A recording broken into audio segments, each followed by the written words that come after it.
हम जानते हैं कि मौजूदा सरकार जो है वो केवल घोषणाओं की सरकार है, औपचारिकताओं की सरकार है, धरातल पर कोई कार्य होता नहीं है। इसलिए आज हम अपनी आवाज़ यहाँ उठा रहे। स्कूल पे गया तो हमारी बनाई हुई कुर्सी पे बैठा, टीचर बना हमारे बनाए हुए कलम से पढ़ा रहा, नेता बना कुर्सी जो है वो हमारे बनाए हुए। और मृत्यु होती है जब ईश्वर से मिलाप होता है तो हमारी बनाई हुई अर्थी बनाता है। 2047 तक विकसित भारत की इबारत लिखने का एक स्वप्न जनता को दिखा रहे हैं, लेकिन वो स्वप्न कैसे पूर्ण हो सकता है जब शिल्पकारों को ही उनका हक ना मिल रहा हो। मशीन को बनाने वाला समाज, इन उद्योग धंधों के लिए सिस्टम को खड़ा करने वाला समाज आज हाशिए पे खड़ा है। तो आप कैसे कल्पना कर सकते हैं हमारा देश जो है विश्व की नंबर 1 अर्थव्यवस्था बन जाएगा। कहते हैं कि यूं ही नहीं मिल जाता न्याय, सड़कों पर भटकना पड़ता है, सरकार को जगाना पड़ता है, और जब उससे भी काम ना चले तो धरने पर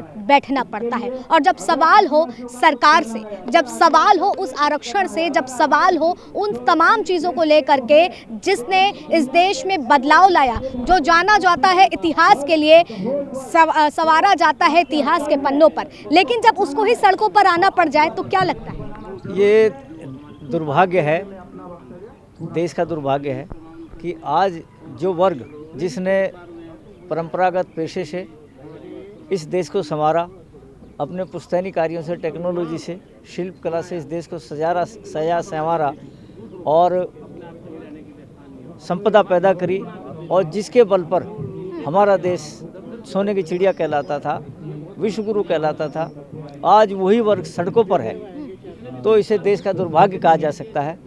लेकिन इसके लिए आवाज़ उठाने के लिए आज हम यहाँ पर जंतर मंतर पर एकत्रित हुए हैं, ताकि हम सरकार तक इस वर्ग की पीड़ा को अपनी आवाज़ के माध्यम से सरकार तक पहुँचा सकें। आपकी पार्टी का भी नाम न्याय पार्टी है, लेकिन क्या वाकई अभी भी लगता है कि विश्वकर्मा समाज को इस पार्टी ने पूरी तरीके से वंचित करके रखा है, इसको दरकिनार करने का प्रयास किया है?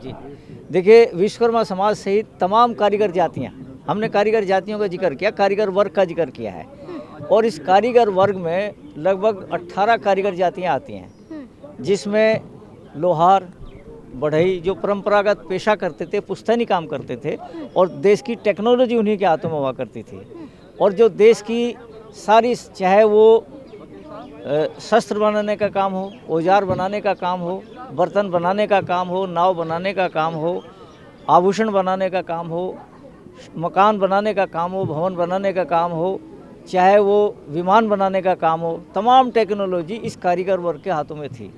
और इस कारीगर वर्ग के माध्यम से ही सभी लोग, राजा पूरा अपना जो है सम्मान और सुरक्षा प्राप्त करता था।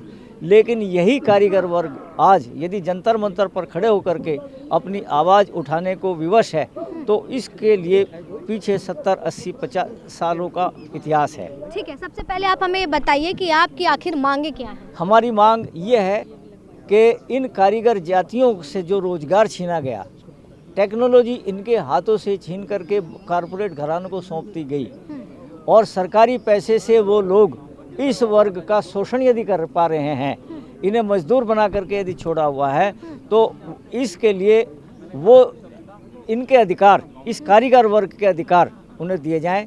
यानी कि जो 40% ये कारीगर जातियां हैं, 40% का आरक्षण इन्हें दिया जाए, और जो वित्तीय सहायता दे करके, इस टेक्नोलॉजी वर्ग को वित्तीय सहायता दे करके इनके उद्योग धंधे खुलवाए जाए। और जो प्रधानमंत्री PM विश्वकर्मा योजना है, हम ये चाहते हैं कि उसके लिए एक शिल्प कारीगर मंत्रालय बने, और उसके लिए बजट आवंटित किया जाए, ताकि इन वर्गों को न्याय मिल सके।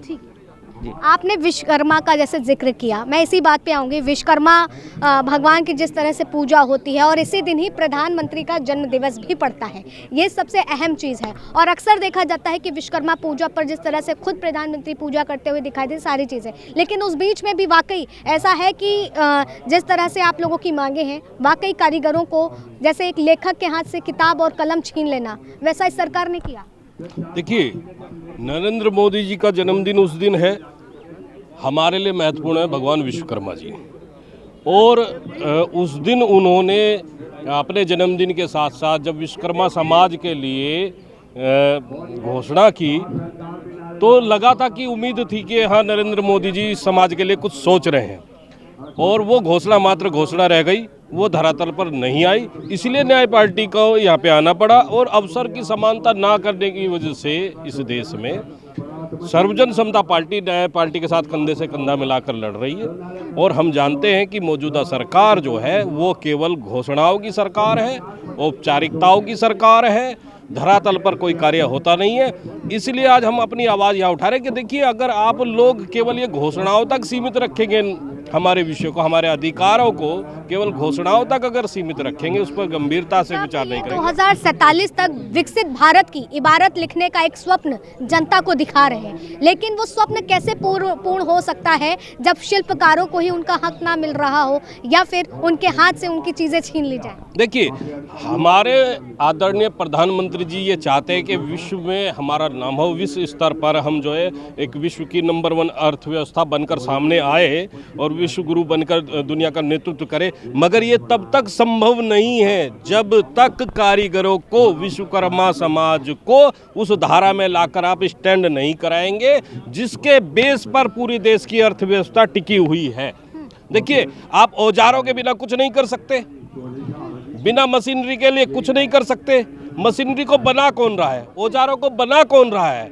आप उसको श्रमिक तभी तो चलाएगा जब वो मशीन होगी, औजार जभी तो काम करेंगे जब वो बनकर मिलेंगे। और वो बनाने वाला समाज, उस मशीन को बनाने वाला समाज, इन उद्योग धंधों के लिए सिस्टम को खड़ा करने वाला समाज आज हाशिए पे खड़ा है। तो आप कैसे कल्पना कर सकते हैं हमारा देश जो है विश्व की नंबर 1 अर्थव्यवस्था बन जाएगा? पूंजीवादी व्यवस्था ने जो हमारे श्रमिकों को जहां हाशिए पे पहुंचाया है। आपका कहने का मतलब यह है कि निहत्था छोड़ करके कह रहे हैं कि जंग लड़ो। बिल्कुल, बेशक। देखिए, जंग का सेहरा राजा के नाम बनता है, हम भी जानते हैं, मगर उन लड़ने वालों को आप अगर नजरअंदाज करेंगे, क्या राजा अकेला लड़ लेगा? आज उस लड़ाई को लड़ने के लिए न्याय पार्टी ने मोर्चा लिया है। उस मोर्चे में हम भी, सर्वजन समता पार्टी वाले भी साथ आके खड़े हैं। इसलिए खड़े हैं कि वो जो सैनिक लड़ने वाले थे, वो सेहरा बांधते थे एक राजा के, आज जो है लोकतंत्र है। इस लोकतंत्र में अगर जो बल है वो संख्या में, संगठन में बल है। आप 40% आबादी को नकार रहे हैं। इसका परिणाम इस दिल्ली के चुनाव में केजरीवाल को भी सामने देखना में, क्योंकि यहाँ अब दिल्ली की आबो हवा फोर फ्रंट बनाने को तैयार। हम जानते हैं कि कांग्रेस अगर हमारी देखरेख करती तो हमें जरूरत ही ना पड़ती भाजपा को लाने की, और भाजपा अनदेखी कर रही है तो इसे भेजने में भी देर नहीं करने के वापस। क्यों?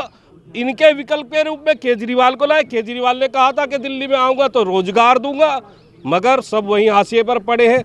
तो इसका मतलब एक फ्रंट कांग्रेस है, दूसरा फ्रंट भाजपा है, तीसरा फ्रंट केजरीवाल है, तो अब चौथा फ्रंट है वो जनता है, और जनता के को न्याय की जरूरत है। इसलिए न्याय पार्टी लड़ने के लिए मैदान में, उसके साथ अवसरों की समानता की मांग कर रही है, सर्वजन समता पार्टी कर रही है। तो हम मिलकर इस दिल्ली में आबो हवा को बदलने का काम करेंगे। या तो इन विश्वकर्मा समाज, इन मजदूरों का, इनके हितों का इस सरकार को ध्यान देना पड़ेगा और तत्काल, क्योंकि अब विलंब नहीं है, चुनाव में देरी नहीं है। अगर उससे पहले सरकार हमारी मांगों पे विचार नहीं करती है तो हमारी न्याय पार्टी विचार कर लेगी उसे इस कुर्सी से उतारने का। कहते हैं कि जनता से बड़ा राजा कोई नहीं है। सत्ता पर बैठाने से लेकर के सत्ता से गिराने तक की आबो हवा को बदलने का काम जनता करती है। लेकिन जब इन पार्टियों को सत्ता का सेहरा पहना करके वो सत्ता दी जाती है तो यकीनन वो वाकई आवाम के लिए काम नहीं करती। क्या भारतीय जनता पार्टी ने केवल विश्वकर्मा की, अगर मैं यहाँ पर बात नहीं करूँगी विश्वकर्मा समाज की, मैं उन तमाम लोगों की बात करूँगी कि देश में जो उन्होंने वादे दावे किए थे सब में विफल हुई है? सभी में विफल हुई है। बातें तो करती है सबका साथ सबका विकास, बाकी वो ऐसा अपने वादों पे पूरा नहीं उतर रही है। जब अगर ये वादों पे पूरा उतरती तो न्याय पार्टी क्यों यहाँ से धरना प्रदर्शन करती, या हम क्यों अपने समाज को, शिल्पकारों को लेकर के यहाँ आते। 40% लोग जो हम वोट देने का ही तो कार्य कर रहे हैं, और क्या है, और सब हमारा जितना भी कार्य था जो हम करते थे सब लोग सब छीन लिया गया है। लेकिन एक सवाल मैं, हो सकता है कि आप लोगों को बुरा भी लग जाए मेरा ये प्रश्न, जिस तरह से अभी आपने जिक्र किया कि 40% हम लोग जो हैं वो इस तरह से करके दिखाएंगे या सरकार को गिराएंगे, ये तमाम बातें जो आपने कही, क्या यकीनन ये नहीं लगता है कि जो राजनीतिक दल बात कहते हैं, एक तरफ पीडीए खड़ा होता है तो दूसरी तरफ हिंदुत्व की बात होती है, इसी चीज़ ने आप सबको भी बांट दिया है? जी, हमें भी बांट दिया है इन्होंने। हम कोई वादा पूरा नहीं किया है तो बट ही गए आपस में, और क्या होता है जी, हम क्या करें इससे ज़्यादा। अब हमें सड़कों पे उतरना पड़ रहा है, हम धरने दे रहे हैं, प्रदर्शन कर रहे हैं। क्यों कर रहे हैं? जो सरकार जब हमारा पूर्ण कर दे, हमारी मांगे पूरी करे तो हम क्या करेंगे? हमें आने की जरूरत नहीं पड़ेगी। तो क्या लगता है कि इससे कुछ अर्थ निकलेगा? क्योंकि शीतकालीन सत्र तो चल रहा है, लेकिन जनता की बातें, प्रदर्शन करने वालों की बातों को सुना जा रहा है। देखिए, आज तो हर बात का निकलेगा। जब तक इंसान क्या बच्चा नहीं रोता है, माँ भी उसे जो है दूध नहीं पिलाती। ये हमारा जो वर्ग है, वो इंसान जब जन्म लेता है और मृत्यु तक इसी के बनाए हुए सारे संसाधन वही इस्तेमाल करता है। जन्म लेता है तो जो प्रक्रिया उसमें जहाँ पे बेड है वो हमारे बनाया हुआ है। नेता बन गया, स्कूल में गया तो हमारी बनाई हुई कुर्सी पे बैठा। टीचर बना, हमारे बनाए हुए कलम से पढ़ा रहा। नेता बना, कुर्सी जो है वो हमारे बनाए हुए। और मृत्यु होती है जब ईश्वर से मिलाप होता है तो हमारी बनाई हुई अर्थी बनाता है। उसी एक वर्ग को जो नकारेगा कभी कामयाब नहीं होगा। लेकिन ये बात तो कहते हैं ना कि 125 करोड़ देशवासी हमारे हैं, ये हमारे हैं, मैं इन्हीं के लिए जीता हूँ और एक जिस चौकीदार की तरह काम करता हूँ। देखिए, मैं किसी पे टीका टिप्पणी नहीं करने आया, मैं अपनी बात कहने आया हूँ। पूर्वज भी कहते रहे कथनी और करनी में अंतर होता है।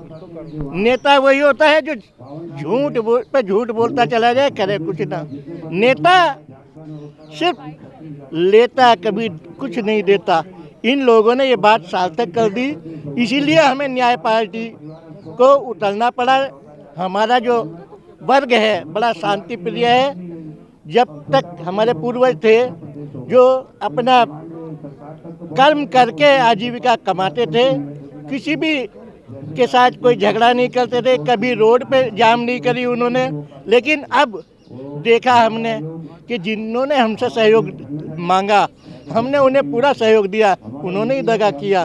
तो अब हमें जो है राजनीति में उतरना पड़ा, अखाड़े में आना पड़ा। मतलब इस दगा के लिए बगावत होगी। अब बगावत नहीं कहिएगा, अपना हक मांगने के लिए लड़ाई करेंगे। बगावत अलग चीज़ है, अपना हक मांगना बगावत नहीं है।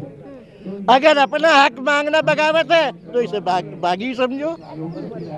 लेकिन हम इन्हें राजनीति करना सिखाएंगे और जब इनसे राजनीति नहीं होगी, हमारा वर्ग बुद्धिजीवी वर्ग है।